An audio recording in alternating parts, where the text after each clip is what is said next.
economies in the world, by far, I would say.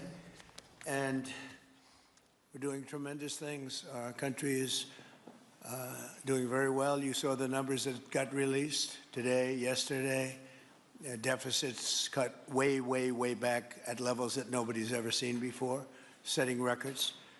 And the numbers coming into our country are unprecedented, and we're doing really well.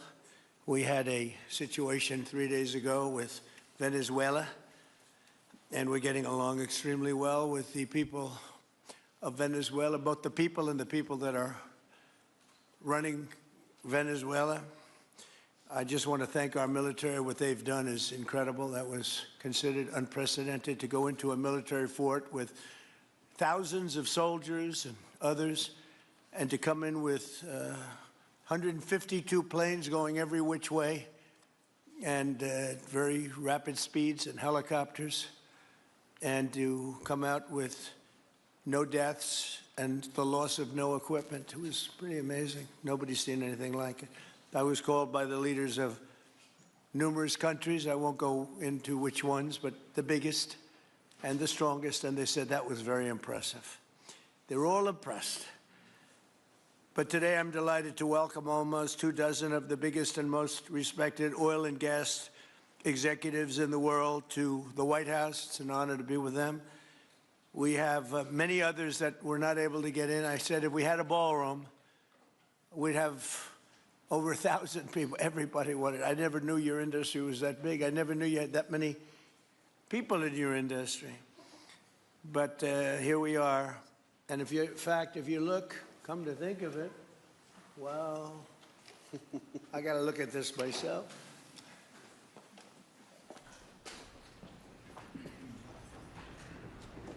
Wow. What a view. This is the door to the ballroom. What a view. Unusual time to look, but I figure we might as well do it. If the fake news would like to go back and take a look, you can, but you'll see a very big foundation that's moving. We're ahead of schedule in the ballroom and under budget. It's going to be, I don't think there'll be anything like it in the world, actually. I think it'll be the best. We went from, this is, as you know, our biggest room, which would seat 100 for dinner, maybe, if you're lucky, if you're nice and tight. And the ballroom will seat many, and it'll also take care of the inauguration with bulletproof glass, drone-proof ceilings, and everything else, unfortunately, that today you need. So we're going to discuss how these great American companies can help rapidly rebuild Venezuela's dilapidated oil industry and bring millions of barrels of oil production to benefit the United States, the people of Venezuela, and the entire world. And yesterday, the number is 30 million barrels.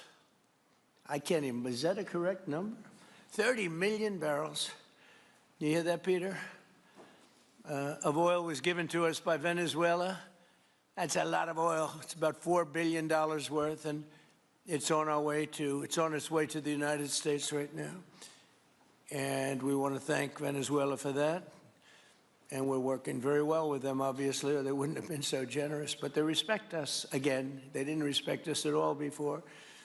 So that's money that goes to the United States. Some will go to Venezuela, and some will go to the oil companies, but not that, because that's already been extracted.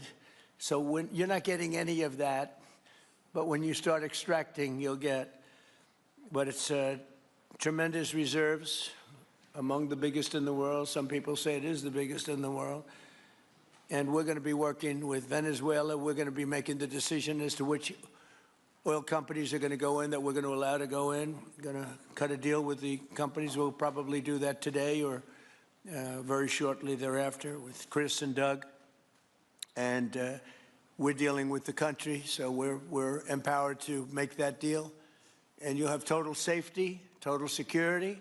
One of the reasons you couldn't go in is you had no guarantees, you had no security, but now you have total security. It's a whole different Venezuela, and Venezuela is going to be very successful. And the people of the United States are going to be big beneficiaries, because we're going to be extracting, numbers of, in terms of oil, like, few people have ever seen, actually. So you're dealing with us directly. You're not dealing with Venezuela at all. We don't want you to deal with Venezuela.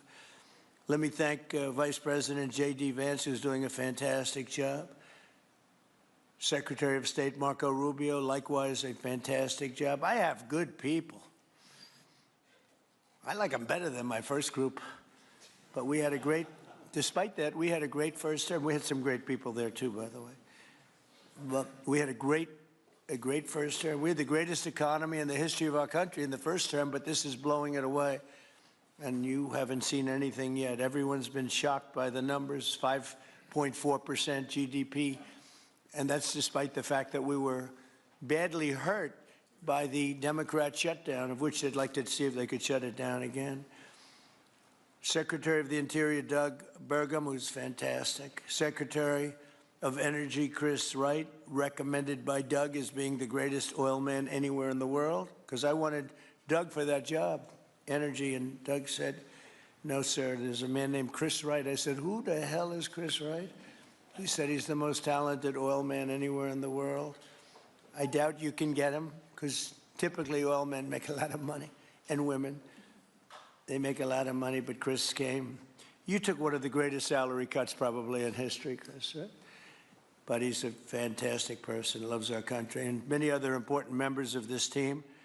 And I want to thank them for their efforts. As you know, last week, the United States Armed Forces performed one of the most spectacular military operations in American history, apprehending the outlawed dictator Nicolas Maduro for his crimes against the United States, crimes for which he has now been indicted and is in federal court awaiting trial. And he killed many people, millions of people, actually, and allowed jails, prisons, mental institutions, insane asylums, drug dealers, drug addicts to pour into our country totally unchecked because of Sleepy Joe Biden's policy of open borders, the stupidest thing I've ever seen. We're getting them all out. The departure of Maduro makes it possible an incredible future for both nations, Venezuela and the United States, in which we will more closely integrate the economies of two major energy powers in the Western Hemisphere. Energy coming out of Venezuela was very small. One of the things the United States gets out of this will be even lower energy prices. We have people now getting gasoline for $1.99, $1.96, $1.95, $1.92 yesterday, somebody. And it used to be $3.50, $4, $5 a gallon. Think of that, $1.99. Decades ago, the United States built Venezuela's oil industry at tremendous expense with American skill, technology, know-how, and dollars. But those assets were stolen from us, and we had presidents who did nothing about it. This president is much different than your other presidents. They did nothing about it. They stole it. Some of the people in this room were a little bit younger when that happened, but not that much younger. It wasn't that long ago. But they stole our assets like we were babies, and the United States did absolutely nothing about it. So now we're doing everything about it. Now we're doing 500% about it, but it's a long time after the act took place. So they stole from us, and it was taken by socialists and communists at the time, and Venezuela was going bad, really bad. And as much oil as they have, they're producing almost nothing, which is just a system. So we're really, if you look at it, we're taking back what was taken from us. They took our oil industry. We built that entire oil industry. Started a long time ago, but they took it, and they were very ungracious to this country, but now they're being very nice. American companies will have the opportunity to rebuild Venezuela's rotting energy infrastructure and eventually increase oil production to levels never, ever seen before. When you add Venezuela and the United States together, we have 55% of the oil in the world. The United States is #1. We have them drilling. Drill, baby, drill was my campaign. And Doug and Chris, I think we're setting records on drilling right now and taking oil without Venezuela. That's how we're getting the oil prices down. The plan is for them to spend, meaning our giant oil companies will be spending at least $100 billion of their money, not the government's money. They don't need government money. But they need government protection and need government security that when they spend all this money, it's going to be there so they get their money back and make a very nice return. The plan is for them to spend at least $100 billion to rebuild the capacity and the infrastructure necessary. Venezuela has also agreed that the United States will immediately begin refining and selling up to 50 million barrels of Venezuelan crude oil, which will continue indefinitely. We're all set to do it. We have the refining capacity. It was actually based very much on the Venezuelan oil, which is a heavy oil, very good oil, great oil. It's fantastic for certain things like asphalt roads, the best there is in the world for asphalt roads and other things. All of the companies here today are going to be treasured partners in bringing the nation of Venezuela back to life, restoring its economy and generating great wealth for their companies and for their people, and also great wealth for the American people and tremendous wealth for the companies that are going in. The companies that are going in, and if you don't want to go in, just let me know, because I got 25 people that aren't here today that are willing to take your place. So I just want to thank, these are people that I either know or I know of by reading lots of business magazines and journals and papers. These are the greatest oil people anywhere in the world. Harold Hamm, I see, is here. Harold, you know, there's a story about Harold Hamm that he could look at a piece of land, put a straw into the land, and oil pours out. Is that true about you? Whereas some of you guys have to invest hundreds of millions of dollars to find that oil. So we can't let that story be true. But they say Harold puts a straw into the land and oil comes gushing out. So you're not a big R&D person, are you, huh? He's called instinct for oil. Now, he's got other problems, but we won't talk about those problems. But he's been a great supporter of mine for a long time, haven't you, Harold? So congratulations. But we have, and I think Harold would agree, we have the greatest oil men and women anywhere in the world sitting in this room right now. And we have a lot of people that will be back to see us sometime next week. We're going to have another meeting for another group. But we're going to do this very quickly. We can have this done almost immediately. So I'd like to thank you all for being here. I'd like to invite Vice President Vance to say a few words, followed by Secretaries Rubio, Burgum, and Wright. And then we'll have a few words from representatives that are here and to discuss their ideas, a couple of them. We have Chevron, which has been, where's Chevron? Where are you? Yeah, far right. No, I thought you'd have a better location. You were the only one that was there for all that. I used to call you and say, what the hell is going on with Venezuela? He stuck it out. I don't know if you made money or not, but you stuck it out. I got to give you a lot of credit for that.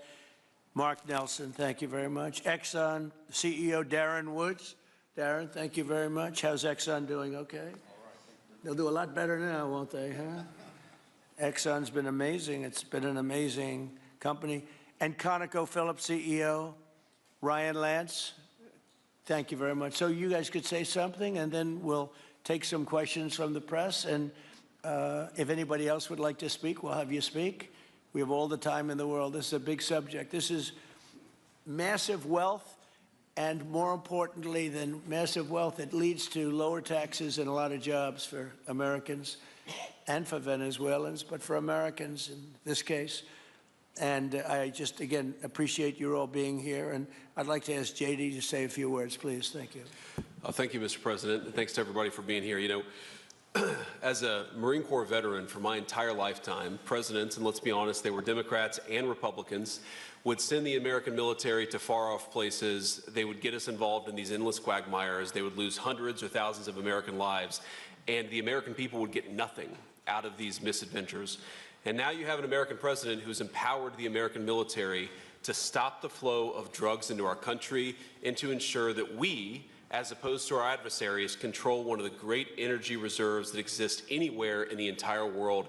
And he did it without losing a single American life in the process. It was an amazing operation. It's going to make our country richer. It's going to make our country more powerful. It's going to make our country safer. And it's going to lead to the decline, the further decline of drug overdose deaths in the United States of America.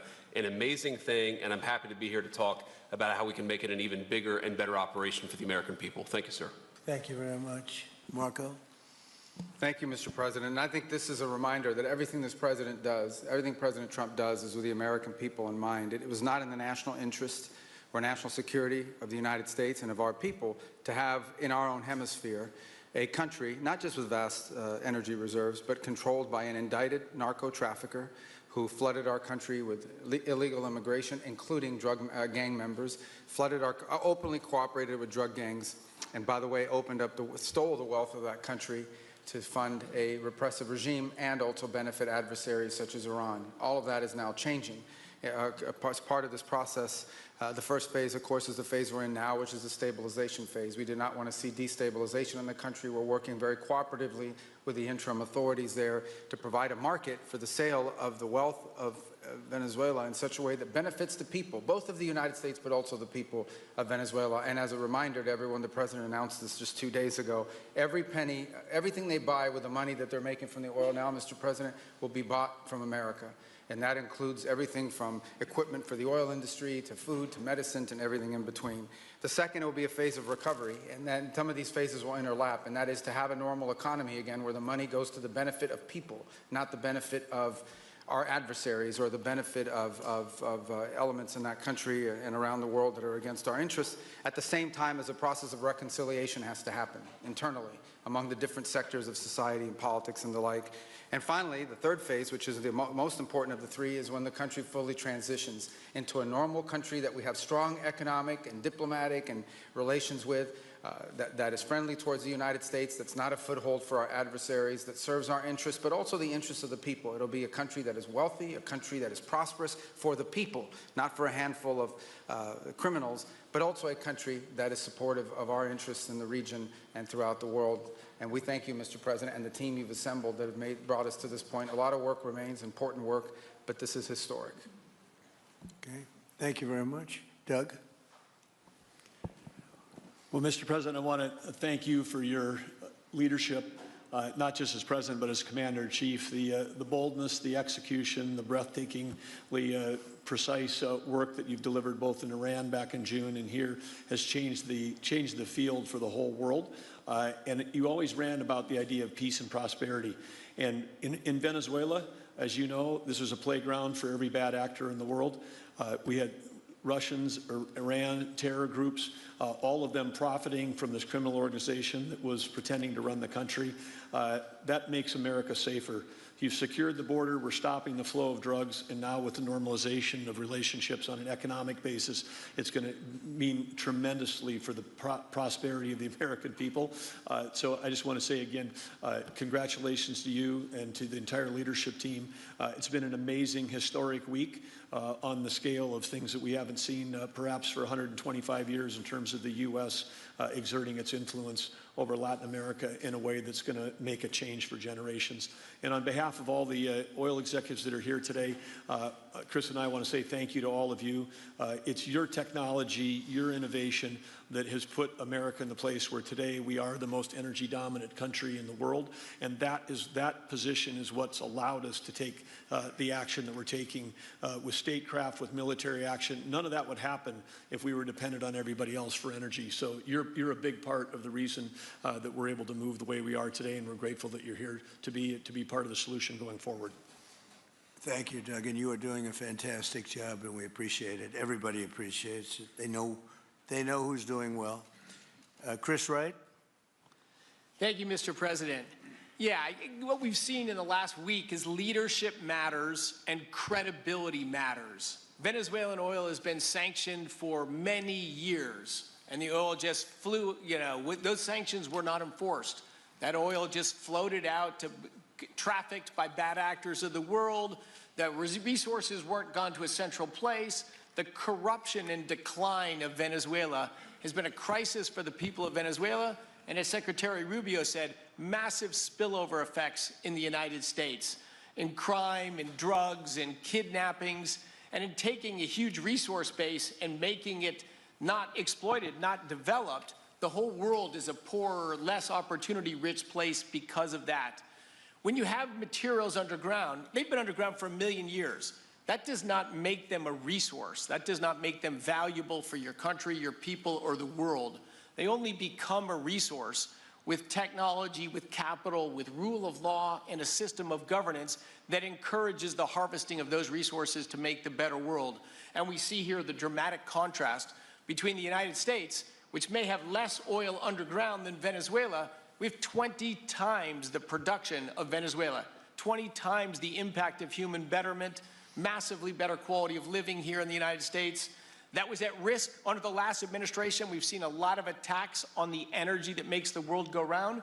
President Trump's election has removed those risks, has embraced reality about how the world is energized, and we are at record production of oil in the United States, record production in natural gas in the United States. We've seen a meaningful decline in gasoline prices, diesel prices, travel prices because of jet fuel. And now President Trump is taking the genius of a different way to try to solve a 25-year festering problem in Venezuela, that all the traditional things have not worked. But ordering both a tremendous military operation to remove the heads of a criminal organization masquerading as a government, and then to use the power of our military, not to fire bullets, but to stop the flow of Venezuelan oil to the world, immediately gave us leverage over the interim authorities in Venezuela and has allowed us to be in this position today where the actions of this government can massively improve Venezuela for the better, and the bigger impact is to massively improve the quality of life, affordability, safety, and security of the United States. Very proud to be here. And we'll turn it over to Mark Nelson, who's the vice chairman of Chevron. Chevron has been in Venezuela for over 100 years, continuously. Mike Wirth, the CEO, had a knee replacement recently. He's not here. Mark is a tremendous leader in our industry, and I'll turn it over to him. Thank you, Secretary Wright. Again, I'll send Mike Wirth's regrets. He really wanted to be here, Mr. President. Right. Great guy. On his behalf, I have 3 very quick thank yous and an assurance I'd like to provide you all. The first thank you, Mr. President, is to you. It's thank you for convening this gathering. It's thank you for your leadership, and thank you for continuing to keep American energy domination in the forefront. So thank you for that. Thank you very much. The second thank you actually is to the cabinet. So Secretary Rubio, Secretary Burgum, Secretary Wright, your ability and commitment to continue to engage with the parties around the table to keep the world working is greatly appreciated. So thank you for that. And the final thank you actually would go to our Venezuelan employees of Chevron. They have been working tirelessly to operate safely, protect the environment in country, and their dedication and skill will help us in this next chapter. And finally, I'll close with the assurance. For more than a century, Chevron has been a part of Venezuela's past. We are certainly committed to its present, and we very much look forward as a proud American company to help it build a better future. And so, Mr. President, thank you for your leadership. And you really suffered there. You stuck it out. A lot of people left. A lot of big companies left. Many of the people sitting here at this table left because of the safety risk and other risks. But you stuck it out. I give you credit for that. Sometimes it was hard. I remember 6 months ago I told you to stay, just stay. Things are going to happen. You'll be very happy. I didn't know they were going to happen this fast or this conclusively. One thing I think everyone has to know is that if we didn't do this, China or Russia would have done it. And if China or Russia were a next-door neighbor, because essentially this is not around the other parts of the world so far away where you fly in an airplane for 24 hours before you get there. This is sort of a next-door neighbor if you think about it. And I told China and I told Russia, we get along with you very well. We like you very much. We don't want you there. Not going to be there. And if we didn't do this, China would have been there and Russia would have been there. Maybe they both would have been there together, but they're not going to be there now. One thing I will tell them, and I will tell you, that we are open for business. China can buy all the oil they want from us there or in the United States. Russia can get all the oil they need from us, and they do like oil, even though they produce a lot of it. But China and Russia and everybody else is able to go, and we'll be open for business almost immediately. I have a feeling the $100 million will be spent $100 billion will be spent very, very rapidly by these very big, powerful, and rich companies, and I think they're going to be able to rebuild the infrastructure. And I hope it's going to be brand new as opposed to a rehab, because I know the tremendous difference between the new and the not so new in your industry. The new is much more beautiful, much better in every way, and actually much smaller. It's like everything else, gets smaller and stronger. It's a combination of smaller, better, and stronger. So I hope you're going to build all brand new stuff, rip out the old crap that's been there for so many years, and do it the right way. You're going to be there a long time. If we make a deal, you're going to be there a long time. If we don't make a deal, you won't be there at all. It's, sort of interesting. But again, China and Russia would have been there if we didn't do this. And the other thing people ask about the second wave, I don't think it's going to be necessary. We have an armada, a giant armada like nobody's ever seen in that part of the world. And it's stationed off the coast. And we are getting along so well with the people that are involved and representing Venezuela that I don't think we're going to have any, I don't think it's going to be necessary to do the second wave. We were planning on a second wave, but the first wave was so powerful and so good and so strong. And frankly, the people in the country, they did the right thing. They were smart. They did the right thing. They didn't want to go through a second wave. But we've got a tremendous number of the most powerful ships in the world right there. I don't think we're going to have to use that. I'm happy to say that. I don't think we're going to have to use that at all. If I could ask Chevron, you did a great job. I want to thank you. And ExxonMobil, if you would say a few words, and then followed by Conoco, great companies, massive companies, great companies. Exxon, please. Sure. Thank you, Mr. President. I appreciate the invitation and the opportunity, frankly, for the entire industry to show up and provide a perspective. Frankly, we've been kind of unresponsive to the press regarding Venezuela. But I guess today's the opportunity to address the press directly with respect to a number of questions that have been asked of ExxonMobil. First and foremost, obviously, is the interest that we have in Venezuela. And I think, the way I would position that, I think one of the reasons why we see many of the industry players here is we're in a depletion business for a product that is in great demand and will be in demand for many, many, many decades to come. And as a depletion business, the biggest challenge we have is finding resources. There's an opportunity in Venezuela with all the resources there. Is we don't have that challenge of finding. We have the challenge of developing those resources. So I think it's in the best interest of these companies and, frankly, society as a whole for the industry to be interested in understanding what the opportunity here represents. I'll just share a philosophy that ExxonMobil has when we enter countries, because we do business all around the world in a number of different regimes. We take a very long-term perspective. The investments that we make span decades and decades, so we do not go into any opportunity with a short-term mindset. And there's a value proposition that we have to meet. It has to be a win-win-win proposition. Obviously, it has to be a win for the company and our shareholders and to generate a return for the investments that we make. It has to be a win for the government. The resources are an important source of revenue that help support the people of the places that we do business. And it has to be a win for the people. We have to be wanted there and to be a good neighbor. And those three things ensure a stable, long-term platform for the large investments that we make for the long term.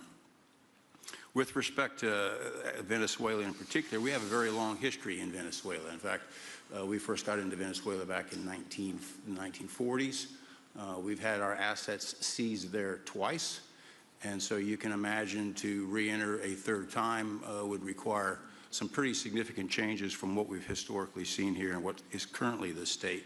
If we look at the legal and commercial constructs and frameworks in place today in Venezuela, today it's uninvestable. And so significant changes have to be made to those commercial frameworks, the legal system. There has to be durable investment protections, and there has to be a change to the hydrocarbon laws in the country. We're confident that with this administration and President Trump working hand in hand with the Venezuelan government, that those changes can be put in place. And with respect to the Venezuelan government, that perspective we don't have a view on. We haven't talked to the Venezuelan government, and obviously we have yet to assess the people's perspective with respect to ExxonMobil entering the country. In the short term, there are things that can be done while these longer-term issues are being worked. For us, we haven't been in the country for almost 20 years. We think it's absolutely critical in the short term that we get a technical team in place to assess the current state of the industry and the assets, to understand what would be involved to help the people of Venezuela get production back on the market. With the invitation of the Venezuelan government and with appropriate security guarantees, we are ready to put a team on the ground there. We also have a integrated set of capabilities from production to refining to trading, and I think we can be of assistance to getting the Venezuelan crude to market and realizing a market price to help, again, with the financial situation in Venezuela. So those are my short-term perspective that I have. I'd say maybe close with a thank you, Mr. President, for the work that you've done to secure not only the national security, but the energy security of the region. And then thank you, Secretary Rubio, Secretary Wright, Secretary Burgum, for your leadership in this matter. Thank you. How long would it take you, Darren, as Exxon to, if we make a deal, how long would it take you to get in there and get started? Well, the first step, this technical team, as I talked with Secretary Wright earlier this week, we started from the beginning to put the team together so that if and when it was needed, we could hit the ground almost immediately. So we can hit the ground within the next couple of weeks, start the assessment, and then from there we need to understand. That's what we want. We want speed and quality. Yeah, that's what we want. Thank you, Darren. And Conoco, Ryan. Thank you, Mr. President. Appreciate the opportunity to be here too, and you've assembled a great team. And our congratulations as well for removing one of the terrible people in the world and bringing them to justice. It was quite amazing. I think you've given hope to the people of Venezuela again, which I think is quite remarkable. And we've been on the other end of that despot regime a long time. Our assets were expropriated. I had a little bit more hair when that happened. And, you know, I think we're the largest non-sovereign credit holder in Venezuela today. So we're at a bit of a different situation, but I think your big and bold idea to use energy commerce instead of conflict is something that could make a real big difference in Venezuela. And our company certainly stands ready to help in that endeavor. Encourage you to continue to think bigger and even bolder. And we've had some discussions with your energy team about that as well.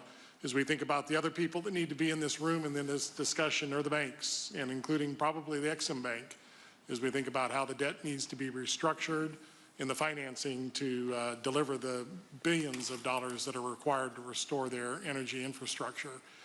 And I think as we think that big and bold, we need to be also thinking about even restructuring the entire Venezuelan energy system, including PDVSA. And I think if we can do that and think bold, there's an opportunity to be quick, fast, and restore the quality of what's happened in Venezuela, or what's been lost in Venezuela over the course of the last 25 years. So thank you for this opportunity. Well, thank you very much, and you'll get a lot of your money back. We're going to start with an even plate, though.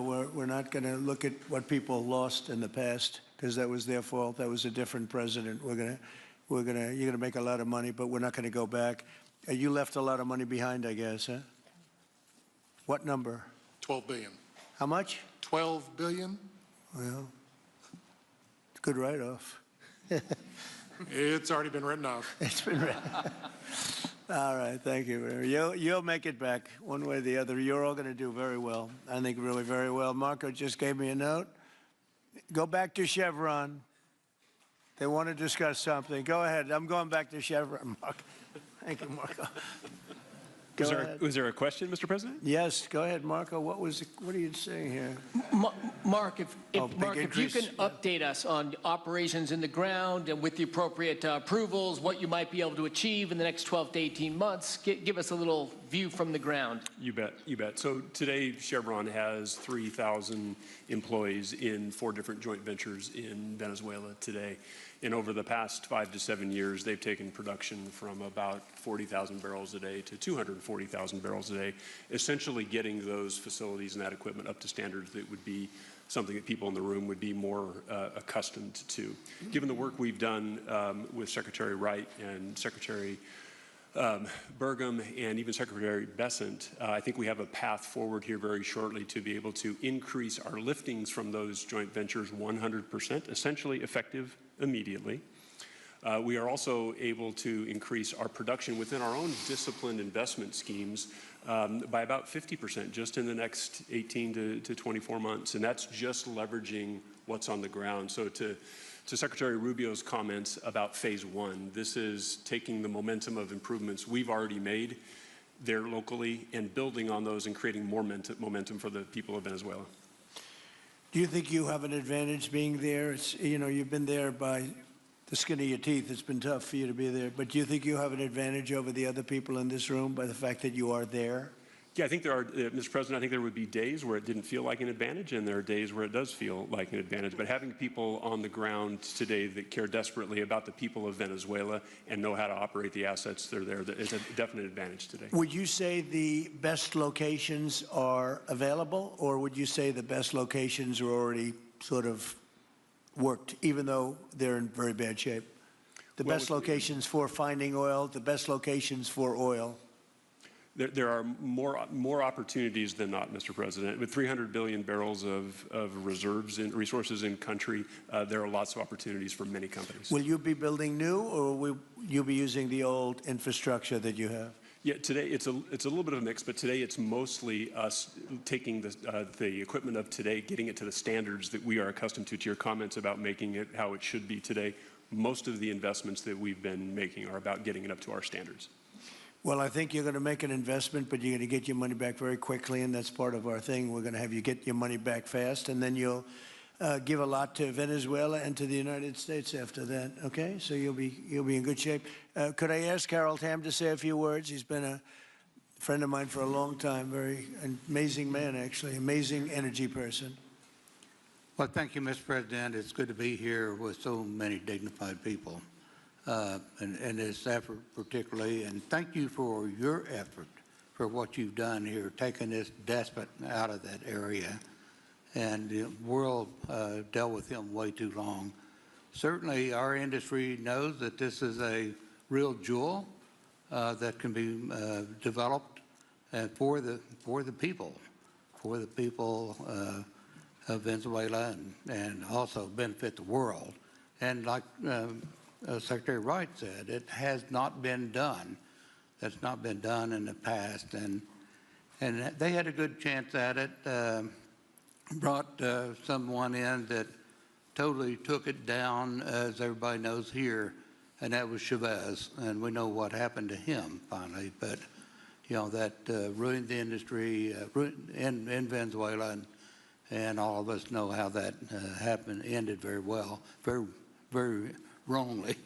So anyway, we're glad to see what's happened here and look forward for the opportunity for a lot of people in this room, but also for America and the country itself. Are you going to be involved in going in? Because, he's in North Dakota and he's in Oklahoma and some incredible places. It's a little bit different, but there's no doubt about you won't have to worry about the straw too much here. You can just go at it.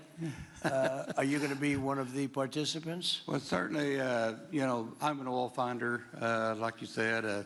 Barry Switzer, told that story. The coach. And he's kind of exaggerated a little bit. It doesn't come out quite that easily usually. But anyway, great story. I love it. But I love Barry. Barry's the one that told me this. Yeah, he's a champion, in a lot of ways. So love that story. Certainly, it excites me as an explorationist, you know, everybody has that in their blood, and you know, it is a very exciting country and a lot of reserves. And so it's got its challenges, and the industry knows how to handle that. And like Darren said, you know, you go into your eyes open and do the best you can with the team you got. So Well, you're going to have you. something that they never had really here is tremendous security. You're going to be very secure, very safe, physically safe in addition to financially safe. So it's good to see you, Harold. Thank you very much. Does anybody have anything to say before we get to the press? What does Cuba have to do to avoid the same fate as Venezuela? What does Cuba have to Well, Cuba's in bad shape. Cuba relied on Venezuela for oil and for money. And nobody really knows what's going to happen with Cuba. They're doing very poorly. They're really third world all the way. And we have a lot of great Cuban Americans. And I would say Marco fits very solidly into that category. And I might ask you to say a few words about, we were discussing it before, Cuba is a very different, they don't have energy, they don't have oil, but they would live off of the oil from Venezuela. And what they do have is very strong people and very powerful people militarily, and they would protect the people running Venezuela, and they would take in a lot of money from Venezuela. Now they don't have that. They won't be taking in any money. So, Marco, what do you think? Well, I mean, the fundamental problem in Cuba is that it's run by incompetent people that don't know what an economy looks like, much less a functioning one. They've made a choice, and that is they would rather have political control over the people than they would to have an economy that functions. And they've gotten away with it for 60-something years because they've had donors, the Soviet Union, and now most recently Venezuela. But that's now gone. So the people in control in Cuba have a choice to make. They can either have a real country with a real economy where their people can prosper, or they can continue with their failing dictatorship that's going to lead to systemic and societal collapse. So it's a very stark and dramatic choice, and it's one we hope to make the right one. We don't have an interest in a destabilized Cuba, but that would be their fault because they refuse to allow the people of Cuba to have either economic or political freedom for that matter. And you have a lot of people in this country that want to go back to Cuba and help Cuba. A lot of people have left, you know, they came in penniless, they didn't have anything, and they've become very rich people in our country, and they want to very much go back and help Cuba. So that's something that Cuba has that a lot of other places don't have. Peter? President Trump, thank you. I do want to ask you about Minnesota, but first, just more on topic. President Zelensky said that he was watching with the rest of the world as you made this order to go and capture Nicolas Maduro. And he said, if that's how it works with dictators, then the United States knows what to do next.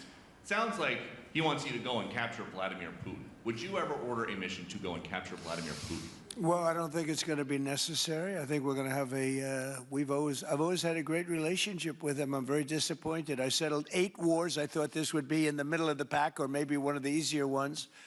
And I don't know if you know, Peter, the last month, they lost 31,000 people, many of them Russian soldiers, and the Russian economy is doing poorly.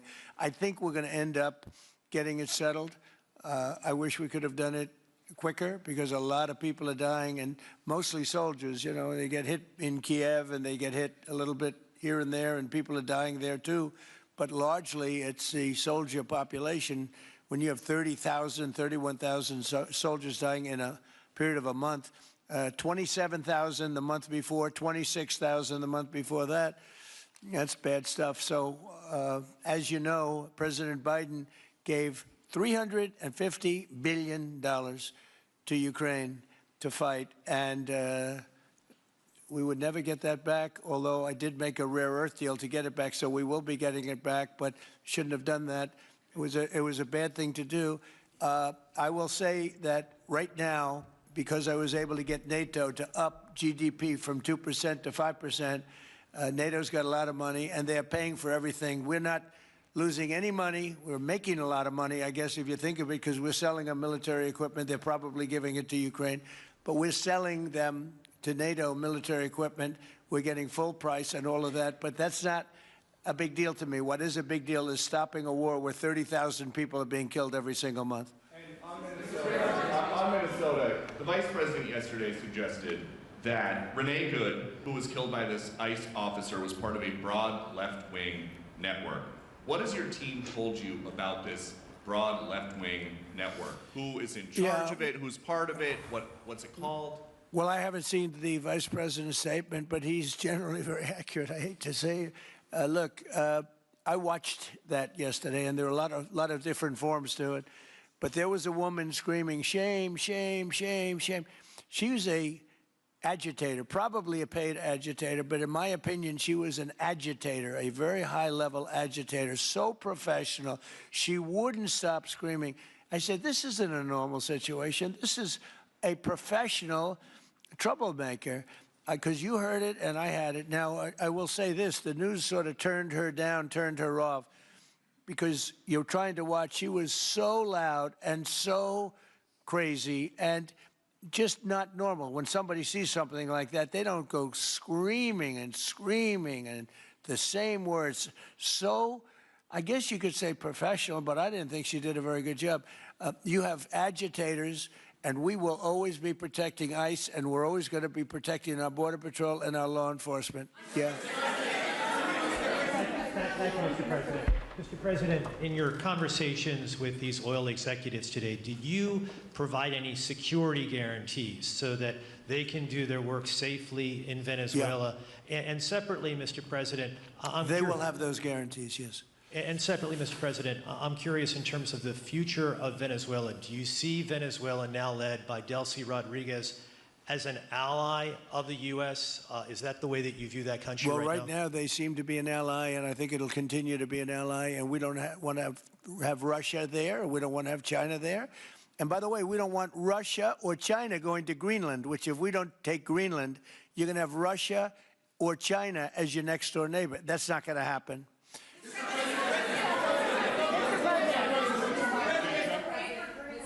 The white...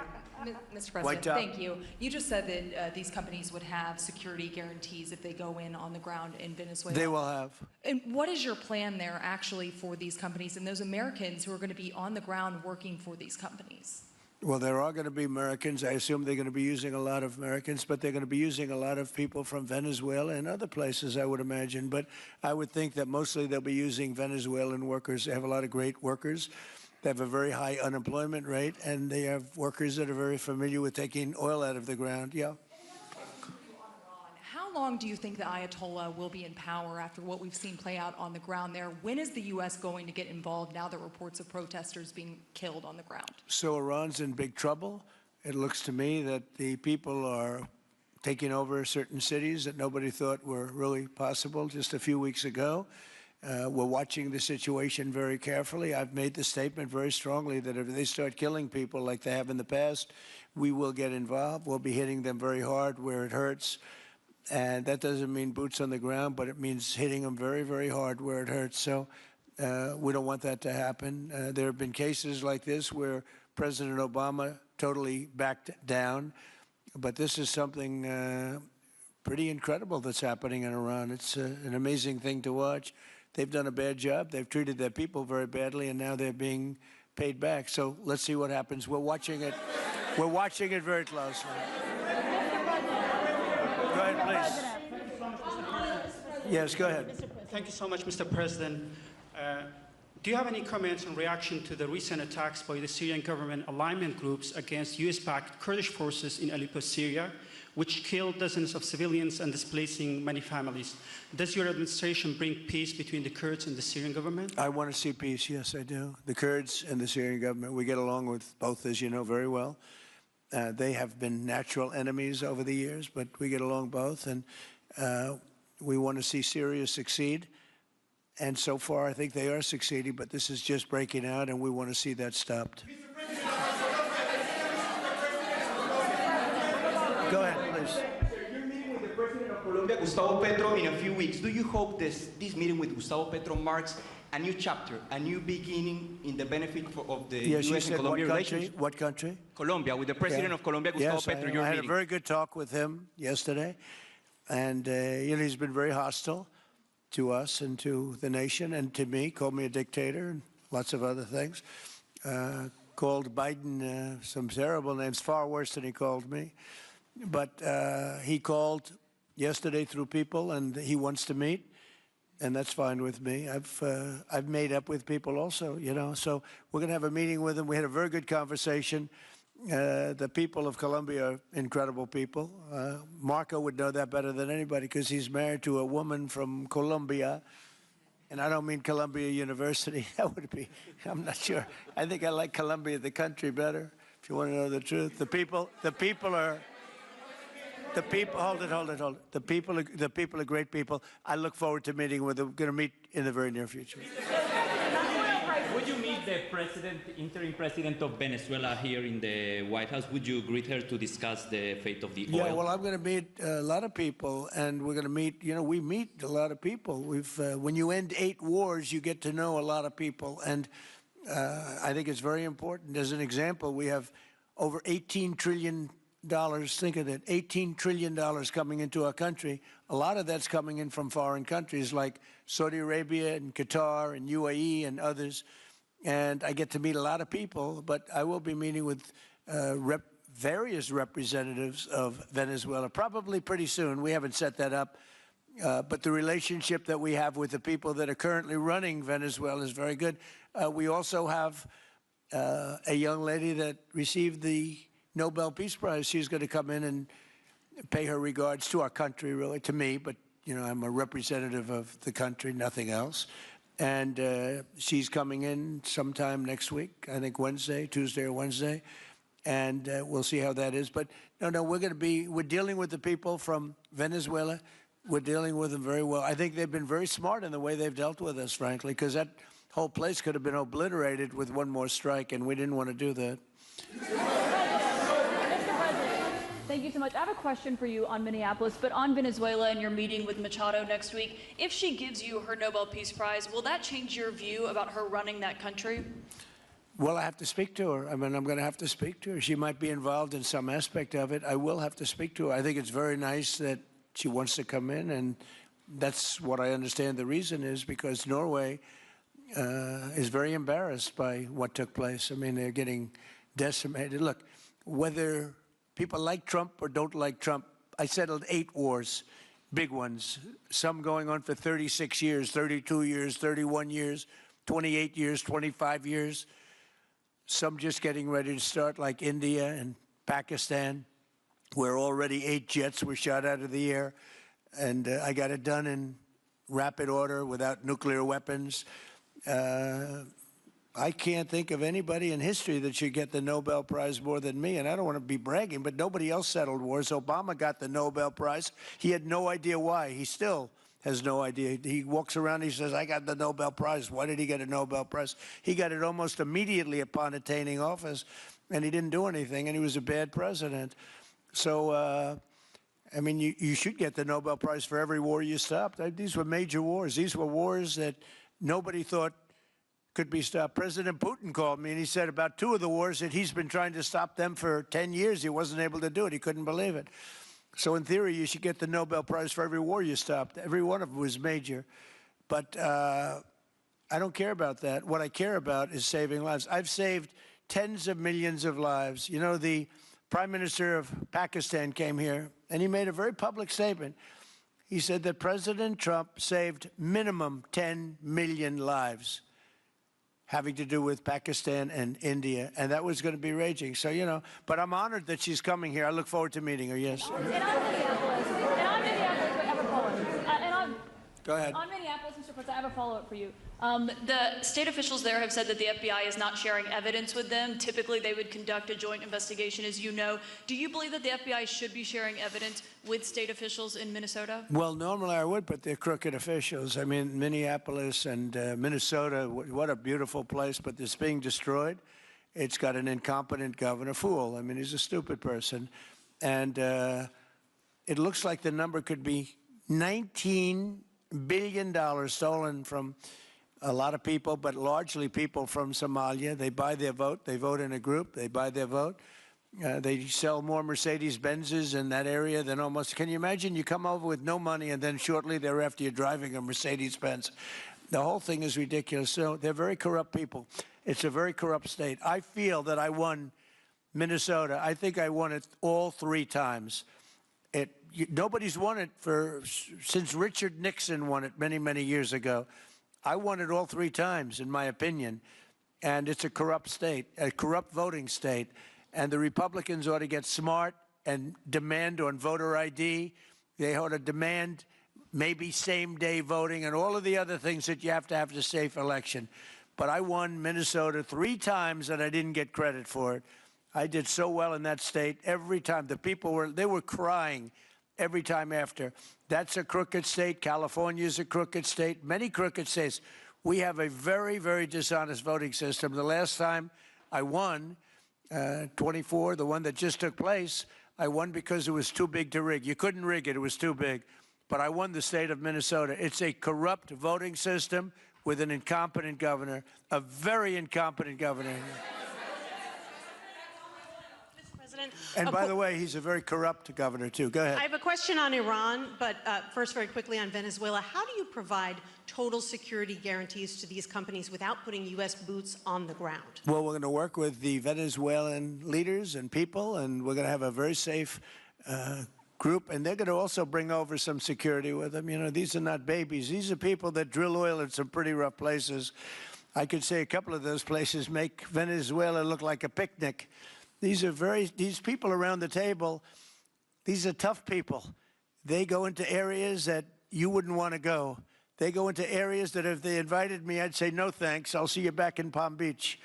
No, this is a tough group of people. They know how to do it. But we are, in addition to that, we'll have very good security for them. We're going to make sure there's very, very good security. And I think the people of Venezuela are going to give you very good security. You know, the people... Now, I'm not talking even leadership. The people of Venezuela are going wild over this. They named a street after President Trump. What do? You attack a country and they name a street? That's never happened before, although I heard that's also taking place in Iran. They named a street. The protesters. I just hope, you know, just God bless them. I just hope the protesters in Iran are going to be safe, because that's a very dangerous place right now. And again, I tell the Iranian leaders, you better not start shooting, because we'll start shooting too. With your glasses, sir, go ahead, please. Hold it. Next to you. Yes, glasses. The gentleman with the glasses. All right, thank you, Mr. President. With those very big glasses, actually. Yeah, Ferrari, actually. Mr. President, I have 2 questions. What do you want the European Union to do in Ukraine? The European leaders seem pretty divided on Ukraine. And then if you can reiterate this straight message that you have to the Iranian leader, to Khomeini, the message that you have. You're talking about Iran? Iran, yeah. What the do first I one want is on Iran Europe. to do? I'm sorry? Where are you from? Italy. Oh, nice place. Yeah. Okay. The first question So is what on are you Europe. asking about Iran for?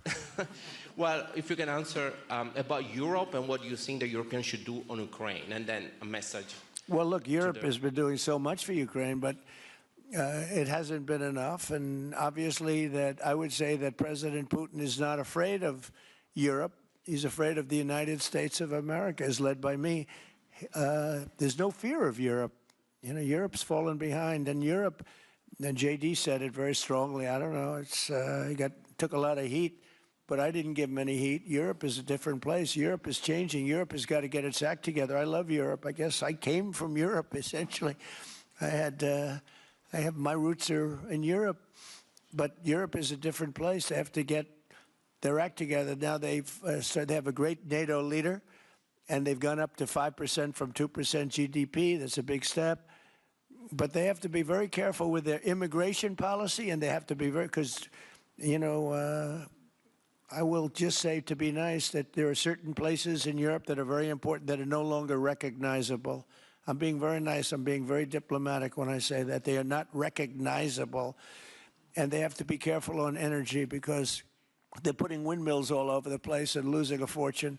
They're destroying their country. They're just destroying the beautiful landscapes, the beautiful everything. They're doing. And by the way, in case you people don't know, I'm not much of a windmill person. I can proudly say, Doug, that we have not approved one windmill since I've been in office, and we're going to keep it that way. My goal is to not let any windmill be built. They're losers. They lose money. They destroy your landscape. They kill your birds. They're all made in China. And all you have to do is, you know, just about all of the windmills are made in China, the structures. All you have to do is say to China, how many windmill areas do you have in China? So far, they're not able to find any. They use coal and they use oil and gas and some nuclear, not much, but they don't have windmills. They make them and sell them to suckers like Europe and suckers like the United States before. They are the worst form of energy, the most expensive form of energy, and in 8 years they're rotted out anyway. Go take a look at Palm Springs, California, and take a look at what that looks like. It looks like a junkyard of steel. So we don't approve, and I've told my people, we will not approve windmills. Maybe we get forced to do something because some stupid person in the Biden administration agreed to do something years ago. We will not approve any windmills in this country. Two questions. On Venezuela, is it ultimately more important to you to establish stability there or democracy there? Well, you're talking about maybe the same thing. I mean, you're talking about stability or democracy. I don't know. To me, it's almost the same thing. We want stability, but we do want democracy. Ultimately, it'll be democracy. Peter? I do have a policy question, President Trump, but I'm having a hard time seeing here. I see the American flag lapel pin. What is the other lapel pin on Somebody gave me this. You know what that is? That's called a happy Trump. And considering the fact that I'm never happy, I'm never satisfied, I will never be satisfied until we make America great again, but we're getting pretty close, I'll tell you what. This is called a happy Trump. Somebody gave it to me, I put it on. Thank you. And the policy question. How much money are you thinking of giving people in Greenland to get them on board with a possible U.S. I'm not talking about money for Greenland yet. I might talk about that. But right now, we are going to do something on Greenland, whether they like it or not, because if we don't do it, Russia or China will take over Greenland, and we're not going to have Russia or China as a neighbor. Okay?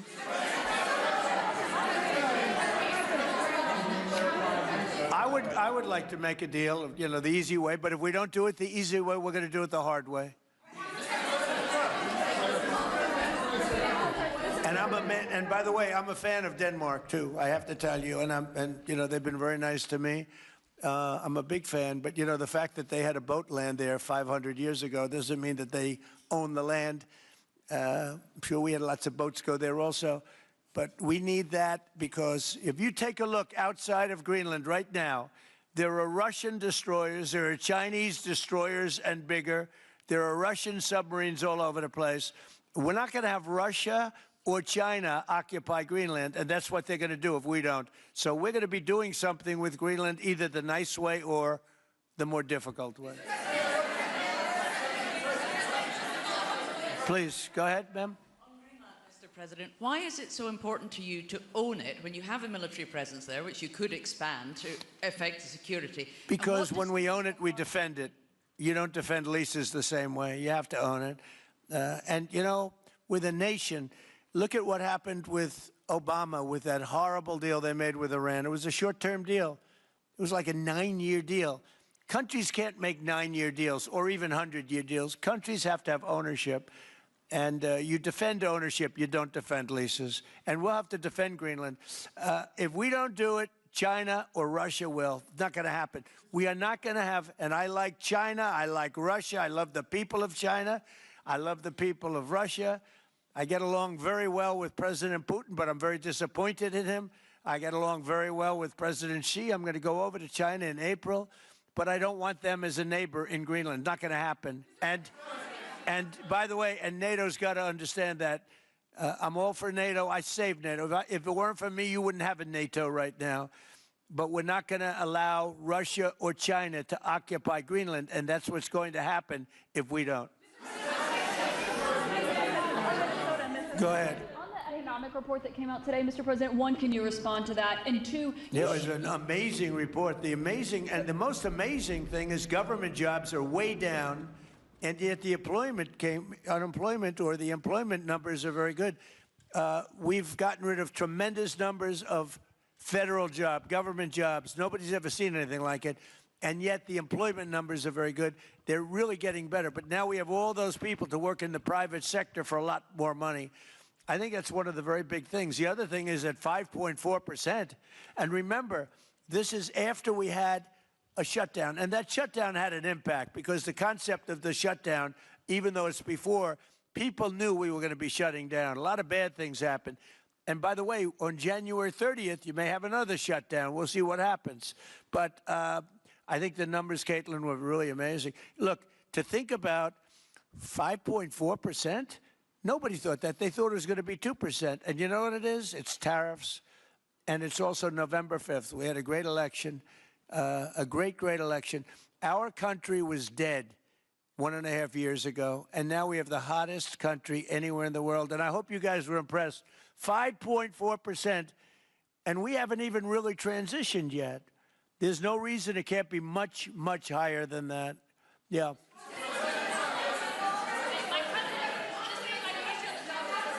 First off, can you respond to the manufacturing Let's numbers? give CNN a chance. You know, they've been fighting so hard to get back into the mainstream. Mr. President, you posted some numbers actually on Truth Social last night. People saying you posted the job data early when you're not supposed to obviously share it till the next morning. Did you do that on purpose? No, I don't know. If they posted them, I said post them whenever you get a chance. I don't know. They gave me some numbers. When people give me things, I post them. But the numbers are amazing. Yeah, please.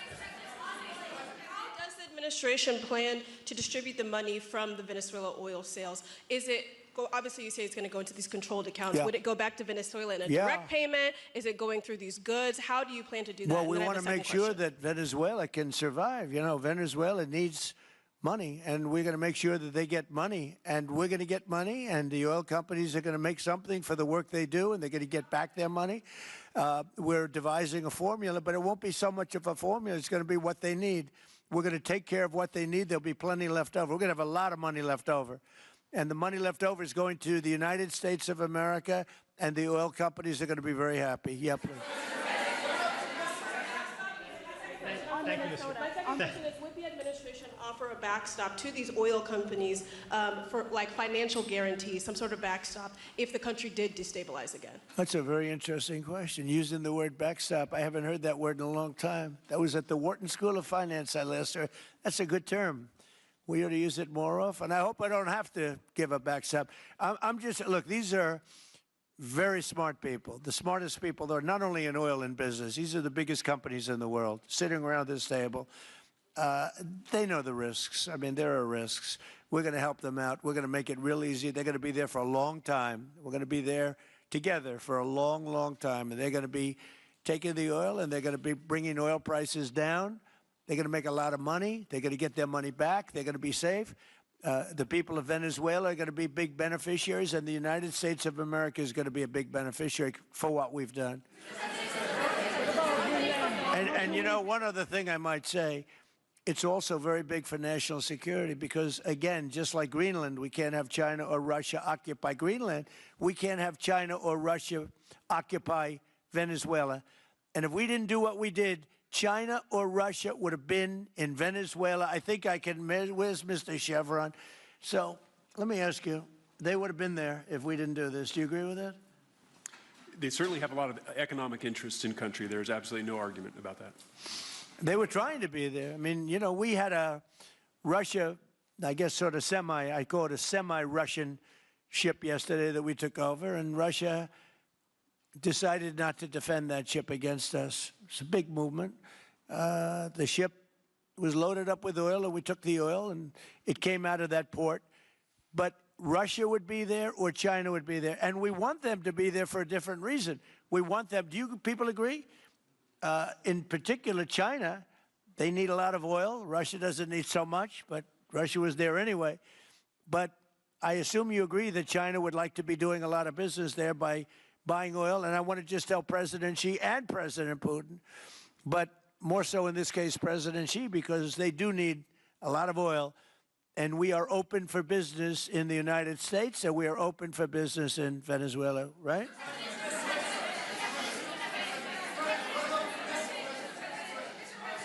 Go ahead, sure. Mr. President, you know, what is your I could take questions from these people all day long. You know, they're sitting here, and generally, they're very rich, very powerful, but nobody gives a damn about them.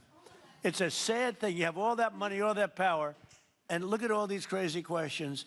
We could do this all day long and they wouldn't be satisfied. I have a question on today's meeting, Mr. President. We'll take a few more, though. I have a question on today's meeting, Mr. President. Let me ask you more importantly, do you have any questions from the biggest? Yes, sir. Hold it. Do you have any questions for the biggest people on earth, the biggest business people, the biggest companies anywhere on earth? Do you have any questions for these people?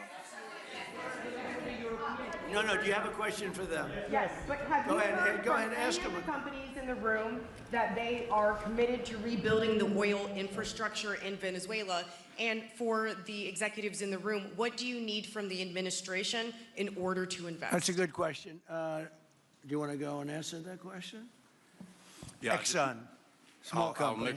I'll refer you back to the statements I made before. There are a number of legal and commercial frameworks that would have to be established to even understand what kind of returns that we'd get on the investments. So I think all the investments and the opportunity sets, I think everyone sitting around this table would have the opportunity and the know-how and the capability to make the investments.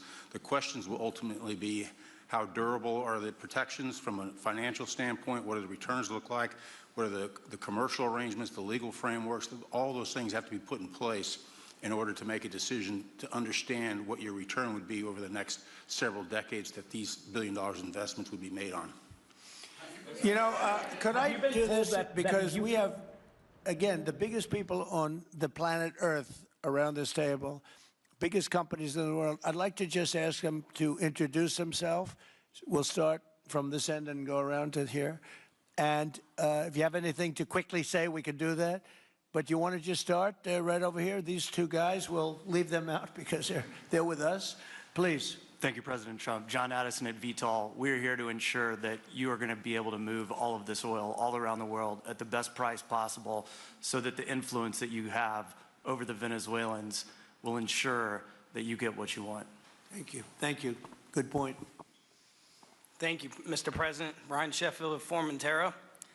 My grandfather, Hugh Sheffield, was president of ARCO, Venezuela. Right. Thank you for what you did. Do you like what we're doing? There's a lot of shale there, a lot of upside. He would be very happy looking down. He'd be very proud of you right now, right? Yes, sir. Good. Thank you. Mr. President, Luis Rodriguez. I'm probably the only Venezuelan American sitting on around this table. I want to personally thank you for the courage of your actions over the last couple of weeks. I think I speak, and I speak of Venezuela in general in saying there's optimism. You've brought optimism to the table, and if the conditions are met, the opportunity is absolutely immense. I agree with that. That's true. Thank you. Well said, too. It's immense. This is a tremendous opportunity. Thank you. Richard Holton from Trafigura. We're working with your administration, Mr. President, to bring that Venezuelan oil to the United States. Our first vessel should load in the next week. Great. Good job. Thank you. I think the reason that most of us are here and thinking about the future is because we trust you initially to set this program up that will work and guarantee that this can be done. And there's a huge investment that needs to be done. We've all agreed on that. And certainly we need time to see that through. So thank you for what you've done. Thank you very much. Thank you. Mr. President, I'm Lane Riggs, CEO of Valero Energy, and we're one of those companies that refineries in the U.S. are uniquely configured to run Venezuelan oil, and we're more than happy as this opportunity expands for us to further invest in our refineries to produce more of it. And you're very much set up for the heavy oil, right? Yes, sir. That's great. That's great. We're ready for it. Thank you, Mr. President. Thank you for having us here. Thank you. And thank you for opening the door to a better Venezuela. We are a Spanish company, but we are fully committed to invest here in the States. We have invested over the last 15 years, $21 billion in the American oil and gas industry, in Pennsylvania, in the Gulf of America, in Texas, and in Alaska, with the discovery of Pica that is going to have the first oil this quarter, and is going to change, is going to reverse the declining history of that great state of Alaska. We are in Venezuela, Mr. President, with our partners of ENI we produce the gas that guarantees the stability of a half of the grid power in Venezuela. So we are committed with this stability, and on top of that, we are on the ground, we have people, we have facilities, we have technical capabilities, and I take your point, Mr. President. We are ready to invest more in Venezuela. Today, we are producing 45,000 barrels a day gross of oil, and we are ready to multiply by 3 this figure in coming 2-3 years, investing hard in the country, following your recommendation, if you allow us, of course, and in the framework, commercial and legal framework that could allow this growth. So thank you, Mr. President. Thank you. Great job you've done. Thank you. Mr. President, thank you for having me. Matt Sheehy, I'm with Tallgrass Energy. We are an infrastructure business, so whether it's oil, gas, CO2, we move that around. So most of my customers are sitting around the table, and happy to lend our expertise to what's going on in Venezuela to support the people. And obviously infrastructure is going to be critical to see it repaired. Thank you. Thank you. Mr. President, thank you. An honor to be here. Marianne Mannon, Marathon Petroleum. We are one of the largest U.S. refiners. On behalf of the men and women of Marathon Petroleum and of our industry, thank you and the administration for what you're doing for U.S. energy independence. We have the ability and the capability of our assets to process Venezuelan crude, and the people of Marathon Petroleum stand ready to do so. Do we need more refineries in our country? In the U.S., probably Yes. not. We have sufficient capacity. That's amazing. A lot of it was approved during my first term. We were getting you approvals that nobody could have gotten in Louisiana and other places, and they got built. Before that, it was a disaster. We didn't have the refineries. Now we do because of the first term. Please. Darren Woods, ExxonMobil. Okay, we'll go over here. Thank you, Mr. President. Jeff Hildebrand, founder and chairman of Hillcorp Energy, one of the largest private energy companies in America. Who's bigger, you or Harold? We're close. Huh? We're close. Harold. Absolutely, Mr. Ham. But thank you for your great, tremendous leadership in protecting the interests in the Western Hemisphere. The message that you have sent to China and our enemies to stay out of our backyard is absolutely fantastic. So thank you. Thank you very much. And finally, Hillcorp is fully committed and ready to go to rebuilding the infrastructure in Venezuela. You'll go there? You'll be going? Yes. Good. That's good. You'll be very happy. Thank you very much. Thank you, Mr. President. Jeff Miller, CEO of Halliburton Company. We are the largest American oilfield services company. We're the second largest in the world. Been in business over 100 years. Started operations in Venezuela in 1938. Long time in Venezuela. I personally lived there for 4 years and raised my kids there. So quite familiar with Venezuela, and just couldn't express gratitude more so for the opportunity to return to Venezuela under the stability that I know that this team and your team are able to deliver. And so when did you leave? Huh? When did you leave Venezuela? As a company, we left under the sanctions in 2019. So we had intended to stay, and then when the sanctions went into place, we were required to leave. But very much interested in returning. Have 600 Venezuelans with Halliburton today, all around the world. Look forward to putting them back to work. Great job. Great Thank job. you. You'll be back.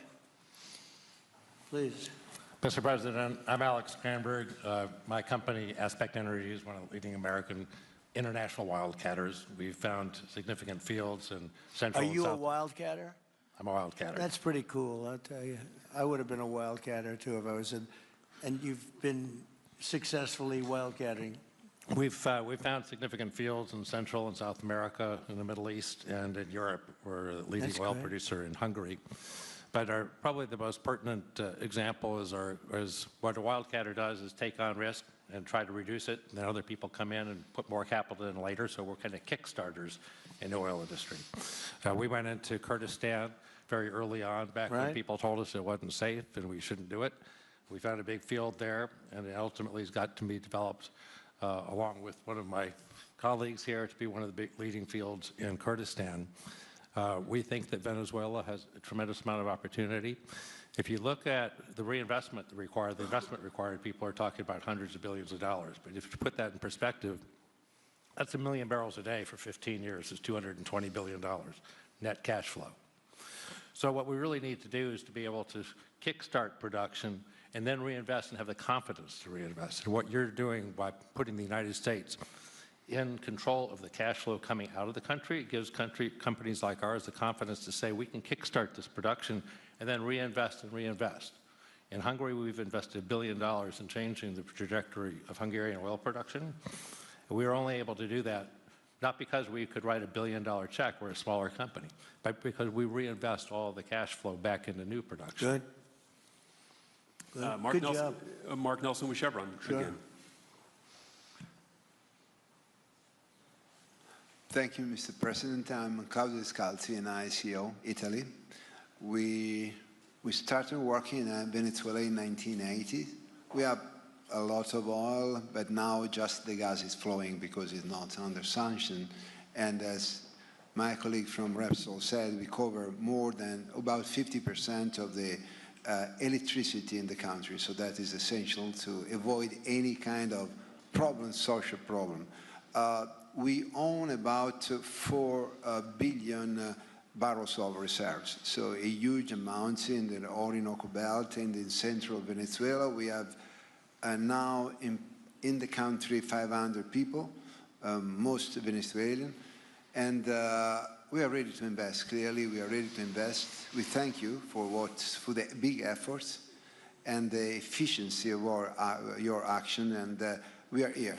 And we are here to work together with the U.S. We are also a big investor in the U.S. So I know that.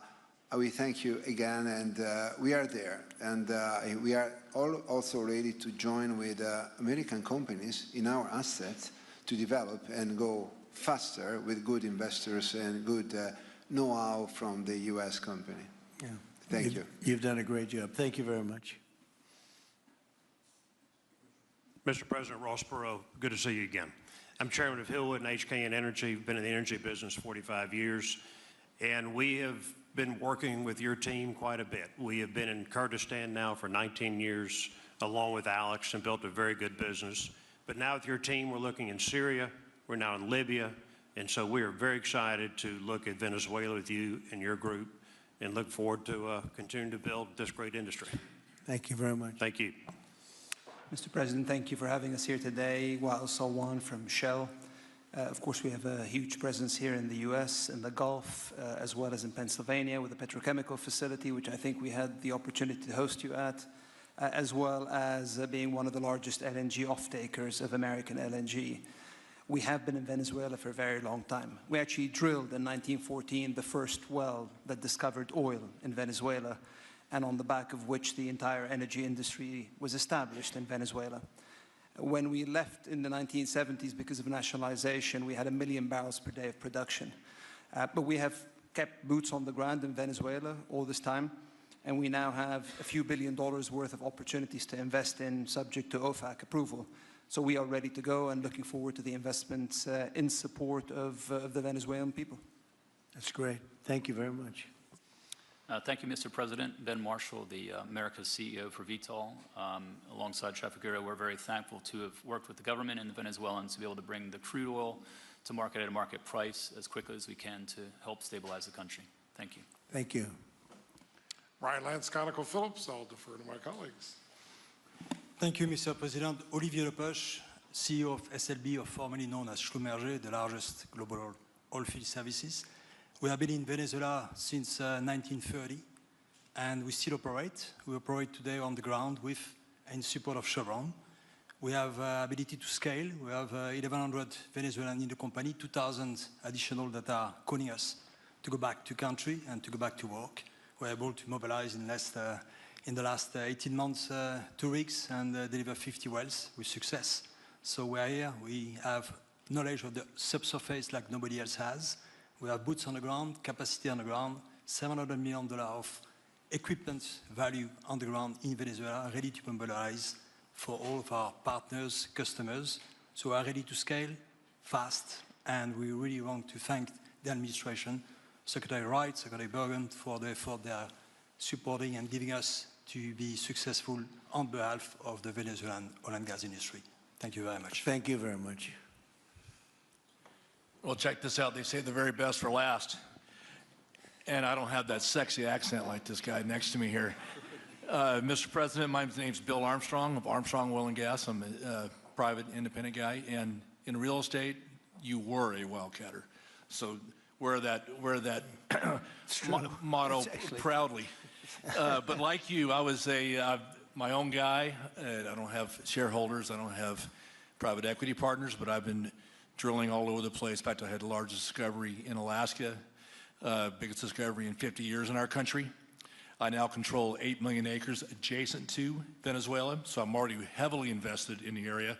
We share a 150-mile border with Venezuela in the countries of Aruba and Curacao, and we are ready to go to Venezuela. It is, in real estate terms, it is prime real estate, and it's kind of like West Palm about 50 years ago. Yeah. Very ripe. Yep, I agree with you. Thank you. Congratulations. Thank you. So I think what we're going to do is speak without the press to these gentlemen, see what kind of a deal we can make. We're going to get them involved. I'm going to ask Doug and Chris and some of the people that we have from the business standpoint representing our country to start talking about the confines of a deal. I have an idea what I want, what I think we should have. We have to get them to invest, and then we have to get their money back as quickly as we can, and then we can divvy it all up between Venezuela, the United States, and them. I think it's simple. I think the formula is simple. We start with a brand new plate, and it's going to be a tremendous success. I think it's going to be probably like few other things could ever be. There's so much. Venezuela's been really taken advantage of by a lot of people because they drill very little. I mean, as much as you hear they drill very, very little, very small percentage. But now that'll change, and it'll change very rapidly because these are the biggest people, and it'll change very rapidly. So if you don't mind, I'll ask the press to leave, and we will see what kind of a deal we're going to make with these geniuses, and I think you're going to come out very good. Thank you all very much. Thank you. Thank you. Thank you, Mr. President. Thank you.